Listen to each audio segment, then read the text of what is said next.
யாருக்கு யார் சொந்தமாவதென்று தேவதைகள் வந்து சொல்வதில்லை. விதி என்ற காட்டிலே திசை மாறும் வாழ்க்கையே, போகிற போக்கில் பாதைகள் கண்டு வீடு.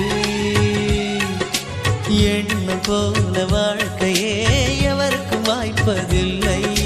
வாழ்க்கை போல எண்ணம் கொள், வாழ்வது துயரமில்லை. ஓ